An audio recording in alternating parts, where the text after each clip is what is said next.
Welcome to What Moves You, a Speedway Motors podcast for people who love cars. I'm Joe McCullough, and today, in our final episode of Season 1, we're talking to Dave Shuten.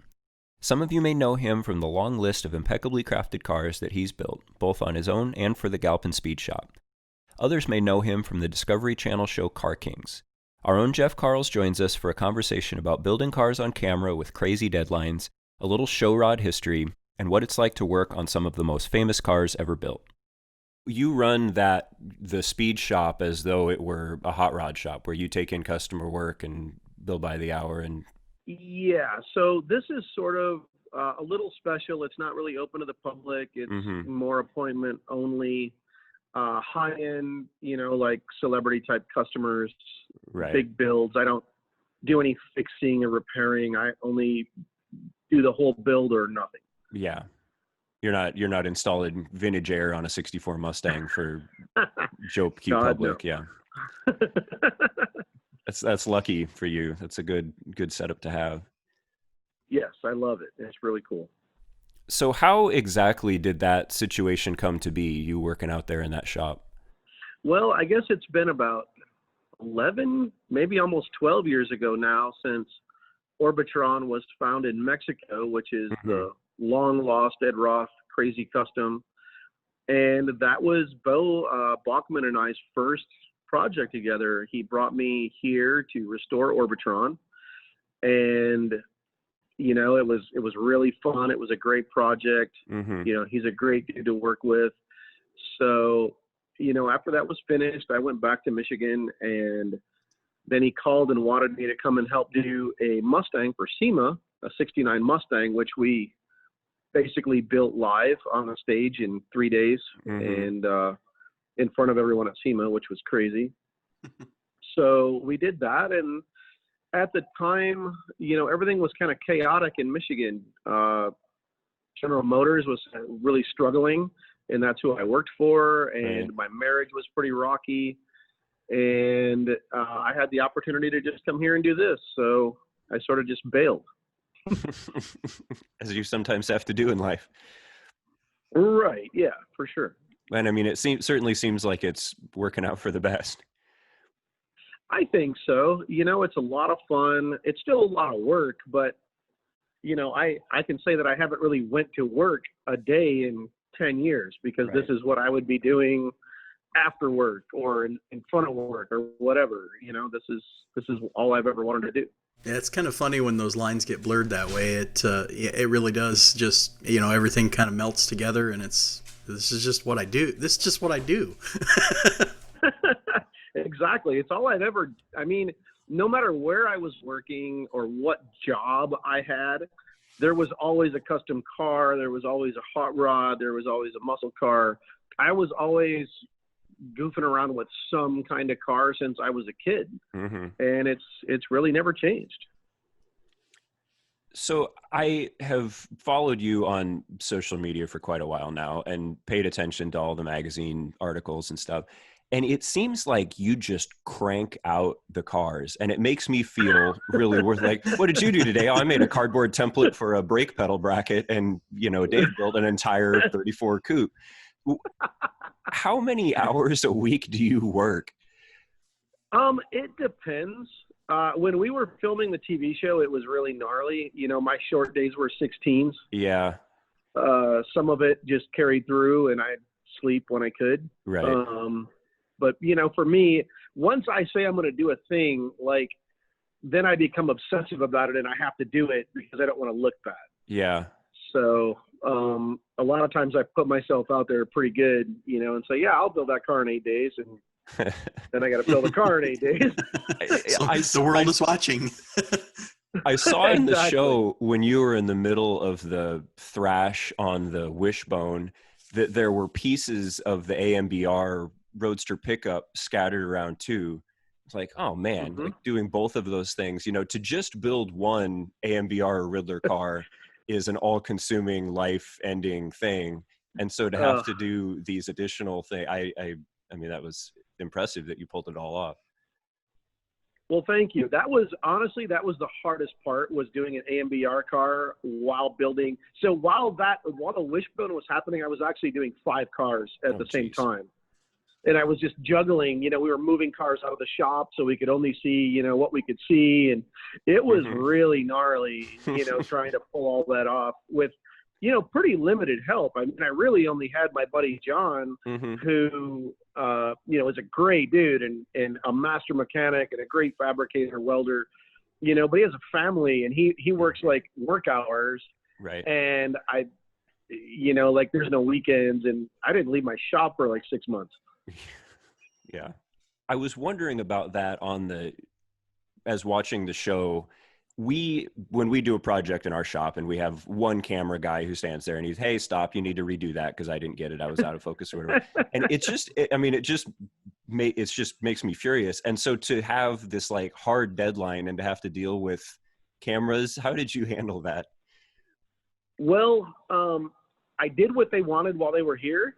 And then I thrashed when they weren't. Yeah, right. And then they'd come in and be like, oh, why didn't you do? And continuity. But it was the only way to hit the deadline. Yeah. I would start working at like 3 or 4 in the morning, and they would show up at 7, and I'd already have half a day in and made a bunch of progress because I knew from 7 to 7, hardly anything was going to get done. Yeah. That has to be hard. But it was a really rad experience. I hope we get to do it again. I hope I get a little more time this time if we do. Because some of the projects, the Wishbone was a really easy project. In my world, it was, hardly any work. It was pretty brainless. It was all there. It just had to be pretty and correct. So that was the easy part.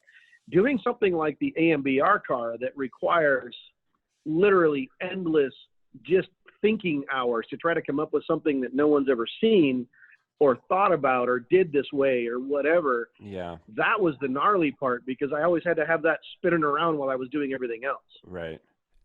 I'm a little curious about Galpin Ford itself. So I've always sort of understood it to be a little bit like, Royal Pontiac or Nicky Chevrolet or whatever, where it was sort of a legendary dealership, but I don't understand the arrangement between the dealership itself and GAS and the speed shop and all of that. Well, Galpin, it started as Galpin Ford, and now, honestly, I want to say they're at about 15 or 16 different franchise names. Oh, geez. As far as dealerships, we just opened the Porsche of Santa Clarita, which is about 20 minutes north of here. Oh, okay. We're getting ready to do something with Land Rover. We have all those different brands, but Galpin is the biggest volume Ford dealer in the world for 30 years or better. And, it's crazy everywhere you go. Like, I was just up by San Francisco over the weekend and I see Galpin plates cruising around everywhere. I mean, it's huge in California. And the thing that Bo's father, Bert, always had the forethought to do was have customized cars on the lot for sale. Because who wants a stock car when you can have something with a Bill Carter paint job on it? Right. So, that was, while Bo was growing up, that's all he saw were all these crazy painted vans and 4x4 trucks and all that stuff through the 70s and 80s into the mini trucks with the splash paint jobs and all that stuff. Right. So he sort of took that and ran with it. And he started Galpin Auto Sports when they did Pimp My Ride. And that was before my time. I had nothing to do with that show, to be clear. didn't do any of that. And, when I came here, it was Galpin Auto Sports, but then, Bo and I both realized that what I do is very different from what they do. And my process is very, very different. And I need space. I need, organization. I need to be not interrupted all the time. I really have to just focus. So, I wasn't sure how it was going to work. And then, we decided to do the speed shop and it's worked out great ever since. I love working by myself with very little help. It's a lot more work, but at least I have control of it. So that's sort of the thing. It seems to me like a lot of the cars that you are associated with, or that I associate you with, are show rods. I mean, that would be how you would describe them. What is it about, the Roth sort of show rod genre that draws you in and makes you want to do that kind of car? Well, I actually went to school to be an artist. Oh, okay. So I think it's just the fact that they're more like drivable sculptures. There's only one of each one, which, is, in my world, I guess it's a great responsibility when you're responsible for restoring the one thing the way it's supposed to be. Mm-hmm. And there's nothing else to compare it to, so I love that. I love the challenge of, having to source out all this crazy stuff that they haven't built for 50, 60, 70 years. Right. And I think that was it. And, I grew up going to the indoor car shows as a kid. And of course there were Hot Wheels and there were model kits, and that's all they were little versions of the real crazy cars. So yeah, that's probably how it happened. Yeah, the first model kit I ever built was the Outlaw. Well, my dad built it and I watched because it was the Revell kit and there were too many little pieces, but. Awesome. I actually have the mold for the Outlaw up there on a shelf. Oh, really? Yeah. That's awesome. Yeah. Just kicking got around that the shop. From, the world's first fiberglass car mold, literally. Robert Williams saved that from the trash, and we got it from him a number of years ago. That's awesome. That's awesome. That was actually, you make a point, and that was something that I wanted to ask you about. When I am tearing into a car where it's one of however many 1,069 Camaros they made, and I'm about to take a cutoff wheel to it, I still feel a little like, man, I could actually screw this up. And what if I screw it up? What am I going to do? Well, you just buy another quarter panel and we'll just try again. How do you handle that responsibility of cutting into these cars that are one of one that were touched by some of the most legendary hands in the world? Not to apply pressure to you here, but yeah, you do it with, you approach it with respect. And the most important thing to restoring those kind of cars for me is doing it to today's standards, because people look at cars differently now than they did 50 years ago, but you can't remove any of their fingerprints. So if they made a mistake or something's off, you have to leave it. You can make it as good as it can be, but that's the way it was done. And you gotta know the difference. When I restored Roth's shop truck, it was so hilarious because, see, he bought this truck. It was brand new. It was that mint green 56 F100. Mm-hmm. And he, proceeded to right away repaint it and flame it and stripe it and letter it and do all the stuff that he did to it. Well, underneath all that, it was just a stock truck. And when we drug it out of the barn in Oklahoma and got it here and I started taking it apart, I realized that he got that truck brand new and he just taped it off and sprayed it.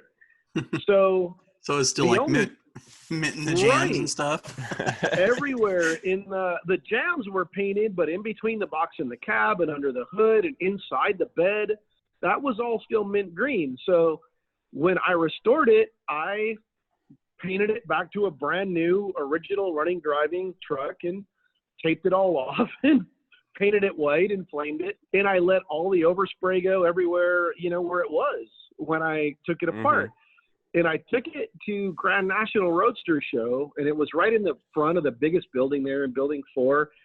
And, it's setup day, and I'm talking with Brizio and all these people, and everybody loves it. And then there's people that are like, he couldn't even undercoat under the wheel wells? Like, what's wrong with him?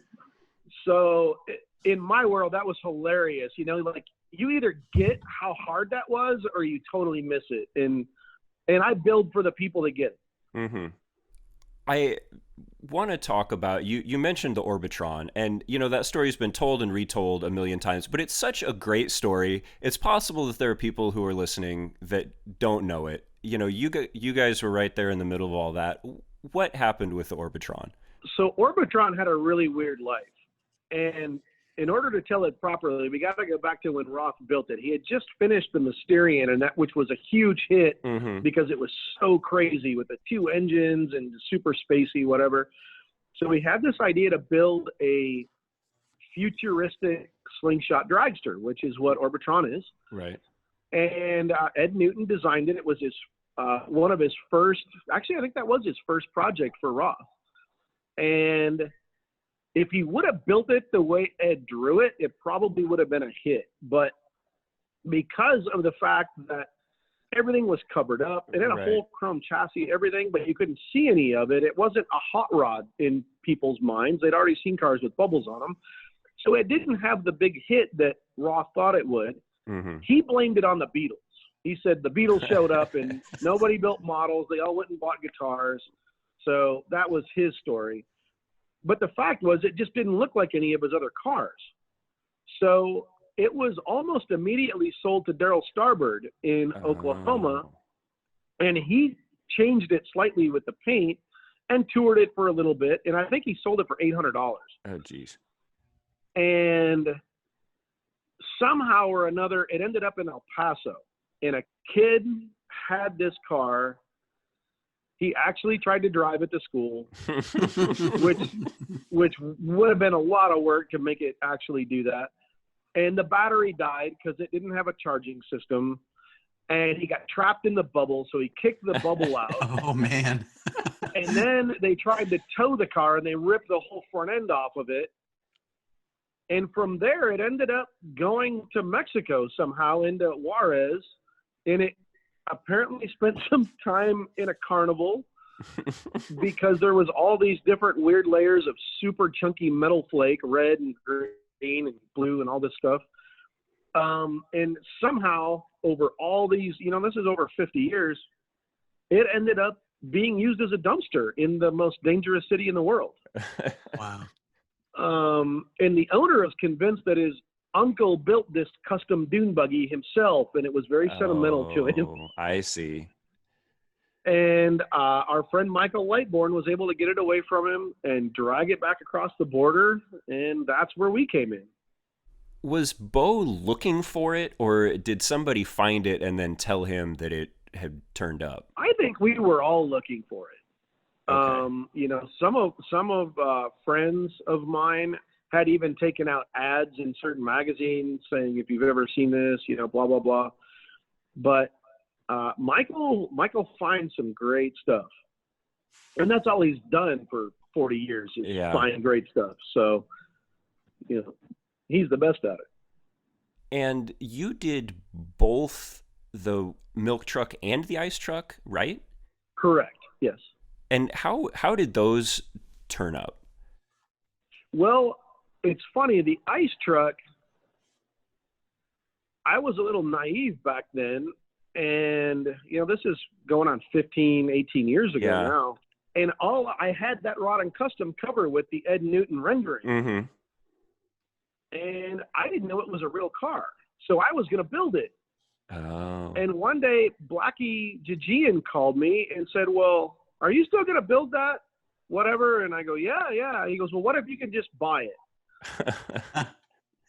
And apparently there was a guy named Sal Saldivar who was a lowrider dude in Fresno that had it and was making a rat rod out of it. So I liberated it from Fresno, and Blackie did, I should say. I sent him the money. He paid for it, and he shipped it back to Michigan for me, and I restored it back there. And about the time that landed, the milk truck was found in Canada, and a friend of mine bought it, and I restored that for him. And the milk truck was the first one that was sort of traditional hot rod underpinnings, and then the ice truck was the wacky one, right, with all the crazy... The ice truck was so far ahead of its time. Yeah. It really is what spun me out about that is the IndyCar suspension, the giant Indy tires, it's literally an inch off the ground. It's horrible to transport, but it sure looks cool. Yeah. The milk truck, though, Dan Woods, talking about people that were ahead of their time, he built that truck when he was 15 years old in wood shop in high school and built the rest of it in his mom's driveway. Yeah. 15-year-old kids now can barely dress themselves. That is one thing that I find humbling. I have a small garage with a project going on in it, and well, if my garage was just bigger and if I had better tools and whatever, and then you look at, some of the best, most influential hot rods of all time were built in driveways and backyards and chicken coops. And, I have to remind myself of that from time to time. Yeah, I built a lot of rad cars in my little one stall garage, back in Michigan as a kid. That's how it all starts. It's always evolving. There's never enough space. There's never enough cars. There's never enough tools. But you do with what you have. Yeah. Oh, and you didn't know any better. So if you didn't have somebody there telling you that you couldn't do it, well, why the hell can't I do it? I can do that. I got a picture in my head. I'm going to make it real. When I was a teenager, I was building maybe I was in my early 20s. I was building a 64 Dodge A100 pickup. And I put a big block Chevy in the middle of it, kind of like a Little Red Wagon, but not a Hemi. Mm-hmm. And it did wheelies. It was all tubbed and it was stupid. And I needed a roll pan for the back because I hated the bumper. And I went over to my buddy's place, this old dude that I've known, Dan Turner, since I was a little kid. And I was a little kid bugging him when he was building stuff. And he goes, well, just make it. And I go, well, I can't make that. He goes, well, of course you can make that. Go make it. So I went home and made it. And I sort of never looked back. So how did it all start for you? I mean, that's a pretty obvious question, but I mean, when did the bug first bite that sort of set you down this path? I was really little. I have loved cars since I was a toddler. I've been taking things apart and making them since I was a kid. I grew up in a little town outside of Detroit, about 2 blocks from a scrapyard. My dad actually ran a service station on Woodward back in the 60s, like during the Detroit riots and stuff. Mm-hmm.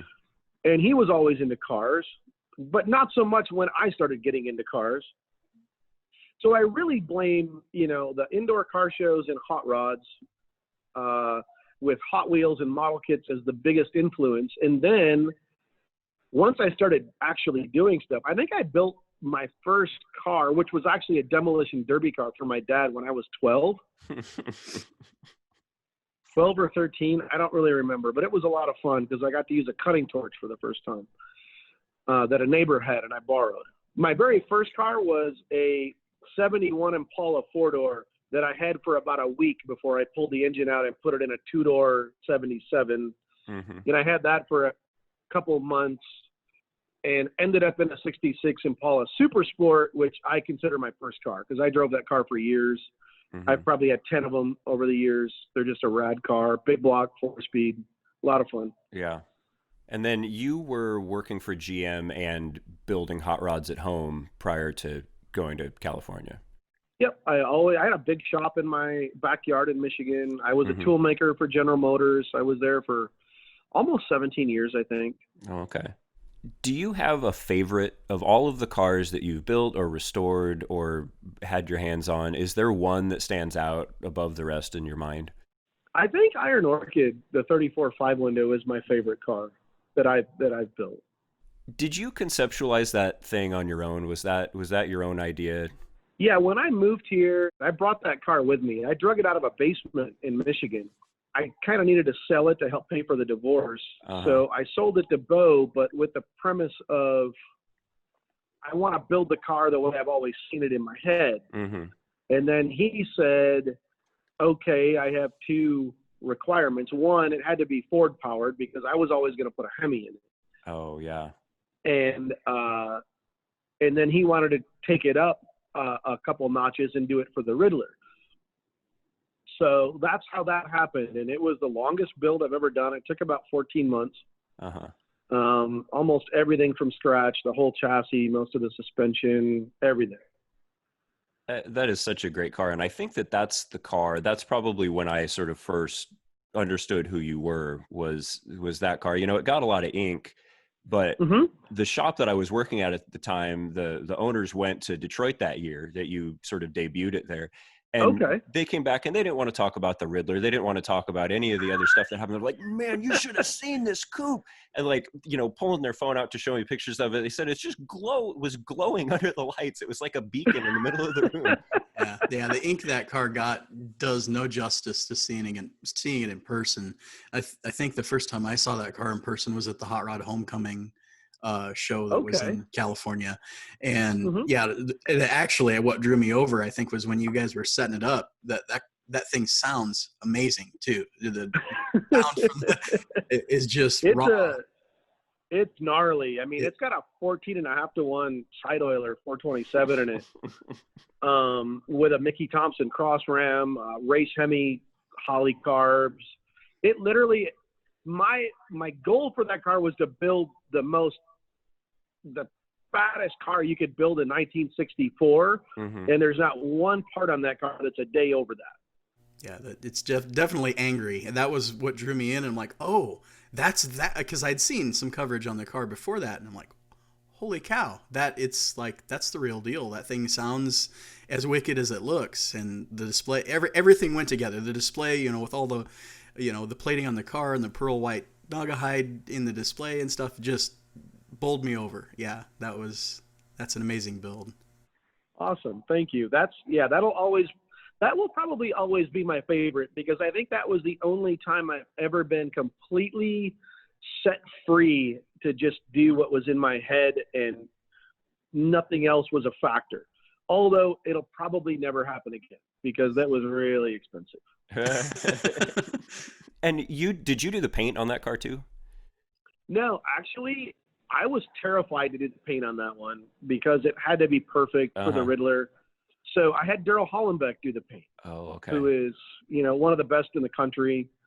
Funny story, I had it at Detroit, and it was all set up. I threw the cover over it, and I had bailed to the hotel. And then I get a text from Daryl. Apparently, Chip Foose and Charlie Hutton had uncovered the car, dumped a bunch of compound on the hood, and grabbed the buffer and were like posing that they were buffing the paint out in the middle of the night. So it was hilarious. I laughed so hard after I had a heart attack. Yeah, I was wondering about that in the show when you have to ship the cars to Japan and they go into the container. Like, oh man, I have a $4,000 C10 truck that I don't think I would do that with, Well, the first time was the scariest, which was Orchid, actually. Oh, geez. And my friends, like, as soon as it left, they start sending me all the videos of the containers falling into the ocean and all that stuff. So, but it made it, and I've shipped 1, 2, 3, 4, 5, I think 5 or 6, 7 cars back and forth over the years now. Yeah. And I've never had a problem. Shige and the Moon guys, they take such great care of everything. And honestly, we could, as a country, learn a million things of how to be better from Japan, but car shows could literally learn everything. Yeah. That's the most amazingly organized, put together, handled thing I've ever been to. It's completely painless. There's no waiting. There's no line. Everybody's polite. It's just over. And they do it all. They set it up in like 8 hours. They have a party on Saturday night. The show opens Sunday at 8, and by 5, it's empty and clean, and there's not a scrap of paper on the floor. And it's just ridiculous. It takes you a day to just get out of Grand National. Yeah. I have always wanted to go to the Yokohama Moon Eyes, and it's amazing to me how when AMBR or when the Roadster show is going on and when the Father's Day show is going on and when the Autorama is going on, your social feed blows up with everybody's show coverage. But then Yokohama, it almost seems like it's bigger than all the rest somehow. And I don't know how that is, being a million miles away, yet somehow it takes on sort of the same level of coverage as SEMA or one of the big shows here. It brings people from literally all over the world. I mean, I meet people, and I've made great friends with people from, probably 50 other countries. It's just, It's insane in the amount of people that attend and how amazing everyone is, and, just respectful. Like, I sit at the show, and I'm like signing some stuff or giving away t-shirts, whatever. And my phone and my wallet, and it's just sitting on the table. And like nobody, it's just respect. I couldn't do that here. Yeah. It's really, really far and above my favorite show that I've ever been to. It'll always be, and I go just to go, whether I have a car or not. I want to go back to you mentioned the making the roll pan for your truck and your friend telling you to just, well, why don't you just make the thing? Do you have advice for somebody who's listening to this that is just starting out, just getting started, has a rusty heap in their driveway and they don't know what to do? What would you tell them? Learn by doing. Just do it. I mean, we all failed. At some point, we've all I remember when I first learned how to do, I shouldn't even say that. I didn't learn how to do body work. I was trying to do body work. And I was putting mud on with a 1-inch putty knife, and using my dad's Black & Decker jitterbug, the only good way to know is to do it. Don't be afraid to just try. Mm-hmm. There's certain things that I would tell people to learn first, and that's brakes and steering. Everything else is okay. Just do it. Figure it out. So what comes next for you, for the shop? What's the next big thing, or can you not tell us? I don't know. Like right now, I've got 1, 2, 3, 4 projects going. Over my shoulder is a 57 Caddy Barrett's convertible that I'm turning into a Brougham convertible, which they never made. Okay. For a doctor friend of mine in El Paso. I have 2 55 T-Birds going. One is the chassis on the table behind me. And that's getting a Latham blown 427 and a 5-speed on a cool tube chassis. The other one is a blown Coyote with a 6-speed on a Roadster Shop chassis. In a T-Bird? Very cool. 55 T-Bird. Yeah. That sounds tight. Yeah, a little, but it's in there. And then one of the funnest things I've got to do in years, actually, is this van project for Titmouse Studios in Hollywood. They're building a new studio in Burbank, and they asked me if I could take a 70s van, cut the sides off, and then completely customize them into 2 different vans. And they wanted to hang these on the walls in their lobby of their new animation studio and have the doors lead to secret rooms. Oh, of course. Why not? Yeah. So one is like super OG lowrider, like it's 4.5 feet. No, it's 5 feet even on the ground. Wedge chopped 8.5 and 5.5. Shortened about 2 feet. On little baby white walls with Kreggers and super crazy paint. The other one is like what you would really think of as a 70s custom van. Right. But since it's an animation studio, they wanted things to be a little more crazy. So it has 2 small block Chevys sticking out the side of it and all these crazy pipes going everywhere. And the cool factor is that the pipes, they each end up with 4 pipes somehow. One is 8 into 4. The other one is 1 into 4.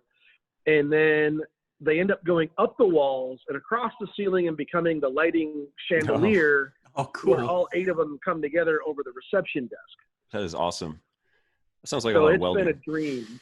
Yeah, it's super rad. It's a ton of fun. And it's all artsy, it doesn't have to start or stop. So it takes the not fun parts of it away, or the messy parts. I should say. I'm not gonna lie. I saw that on your Instagram, the raked, slick side, and I thought that you were actually building the thing. I'm like, oh man, that is gonna be so killer. I'm like, oh no, it's just half. Oh, okay, well, it's still cool. Well, now we're talking about building a drivable one for them to have, they can share custody of it, the 2 owners on the weekends and rock it. Cause it would be a great tool as far as promotions even to have that just sitting outside when you pulled up to the studio would be super rad. So I'm hopeful that we can do that at some point. But right now it's just a really fun art project. Yeah. And that's something else that I wanted to ask you about. I grew up, I'm of the generation where those vans were what, the plumber drove, and they're what, Exactly. if your friend's sketchy dad drove. And so I resemble that remark. but now they're cool, and it's just sort of an example of the the idea that the cars that we consider cool are constantly getting older, and Right. do you have a feeling for what comes next? There's hot rods, there's muscle cars. What is the next thing that all the kids are going to be doing? Well, as far as what the kids are going to be doing, I don't know, because all the things they're doing now, they look broken with the tires like this. Oh yeah. It looks like somebody stepped on them. But I don't, I see the 70s stuff coming back really hard. Recently I restored a 72 Buick Riviera to day one of assembly line, Oh, yeah. I see those because I think the 60s cars, they're getting too expensive, and they're getting harder to find in, the 50s and all that stuff in the 30s. The average person can't go buy a 32 Ford now, a real one. I mean, it's ridiculous what the buy-in is to just get started. So I think the 70s stuff is coming in pretty hard, actually. Hopefully we're not going to see anybody restoring Cavaliers.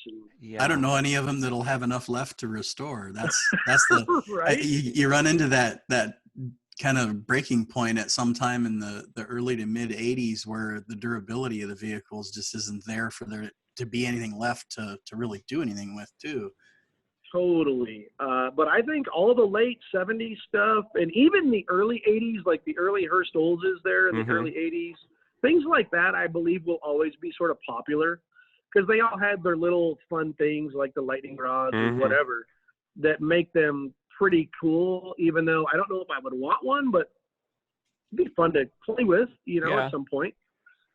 I've been waiting for that to happen for a long time. My first car was an 86 Regal, and I've got made fun of in high school, but I've been sitting on it ever since, waiting for it to be cool again so I can show my face again. I remember those well in the Grand Nationals. I actually had one of the first things I bought when I started working for General Motors. Instead of doing something intelligent, I went and bought a GMC Cyclone. Oh yeah. And I raced a lot of Grand Nationals and a lot of vets. Man, that little truck was so much fun. There were turbo 4.3s, right? Yes, turbo 4.3 all-wheel drive. Oh, geez. Yeah, and the traction was the total difference there. Because you could 100%. Yeah, my uncle still has one of those Cyclones. Actually, he bought fairly new, and that talk about a ton of fun in a little package because it's the Grand National with traction. Right. Lately, I've had this really cool idea of, I mean, it's probably been done, but taking one of those little trucks and doing a blown LS instead of the Turbo 6. Oh, yeah. And I feel like that would be just a little death trap, but it would be so much fun. See, that's what I've got designs on your Regal, Joe, is to do a T-type out of that, but with a twin turbo LS. I mean, just speak softly, carry a big stick, still charcoal gray with a little bump on the hood like the Grand National had. I have... It keeps me up at night thinking about, I have two projects stacked in front of it, but it keeps me up at night thinking about it. And I guess that's another thing. You, Dave, do this all day, every day, over and over and over and over. Do you ever go home and just man, I am all done. I'm out. I'm not going to think about cars. I got to shut it off. Does that ever every happen? day? I don't watch car shows when I get done working. That's for sure. The thing about that is cars, they're obviously a huge part of my life, but when I'm not working on cars and I want to, I don't do cars for fun. I don't go to Cars and Coffee, hardly ever. I don't do, any of that stuff. It's more of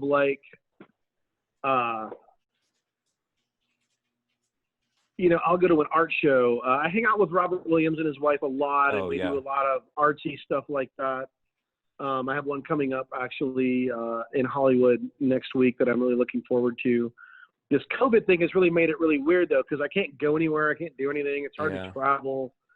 So it's been pretty much all cars, and I do get a little burned out once in a while because it's just one after the other on repeat. It doesn't really, there isn't really any breaks in between. And that's why every once in a while you'll see me stop and do like a fun little instant gratification project, like when I painted the mannequin or one of the crazy 50s chairs or whatever. That's sort of how I clear my head out so I can get back into doing it. Yeah, that's good strategy. That's something that I worry about myself when it's 2 a.m. and I'm not daydreaming about one of the projects that I'm not working on. I start to worry that like the candle has gone out and then, what am I going to do next? But it always comes back, Well, of course. I mean, that's the biggest part of it is just, you got to have the separation or it consumes you. There was 10 years ago, it was just constant, I'd wake up at 2 a.m, like you said, and I'd go to work because I had this new idea that had to be done and I wanted to do it before it went away. So now it's more of like, keep the notepad there, make a couple notes or draw a picture and go back to sleep. Yeah. And once you can get away from it, it's a little easier to refocus, I think, because sometimes if you're too close to it, you're not really seeing the whole thing. So you got to take the step back for sure. Yeah. Well, I was just curious because this is something that you don't see or I haven't seen through social. What's in your garage? What are you building for you? So now I drive my 32 a lot, and I have my new truck, and I still have my old 59 Chevy. But I just bought Tom Booth's Torsion T from 1965. Awesome. And he was one of the founders of the Early Times Car Club, and he and Jake Jacobs built the car. And I found it in a barn in in Bakersfield. And it's still, like, I drove it into the trailer. It still ran and everything, and it was mostly all there. It's missing the Corvette fuel injection and a few things. But that's the one I'm looking forward to restoring for myself. That's awesome.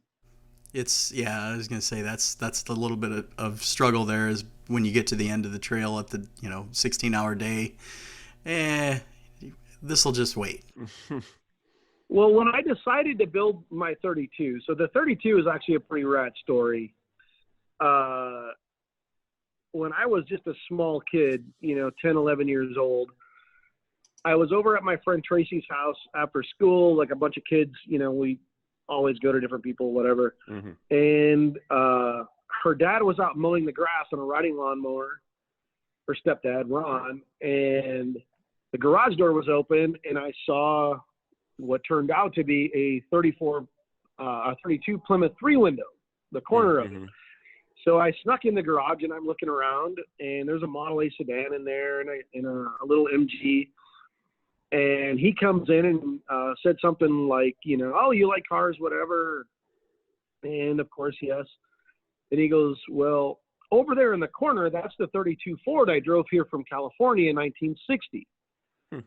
So many, many, many, many years later, about 15 years ago, he called me and said, David, I want you to have that 32, come and get it. And it was just a body. There was nothing else. Had the fenders thrown inside it with all the original 50s California paint still on it.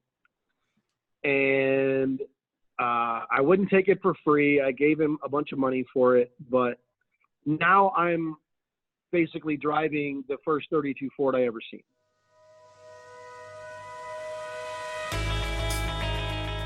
Thanks to Dave Shuten for being our guest today, and thanks to all of you for listening to Season 1 of What Moves You, a Speedway Motors podcast.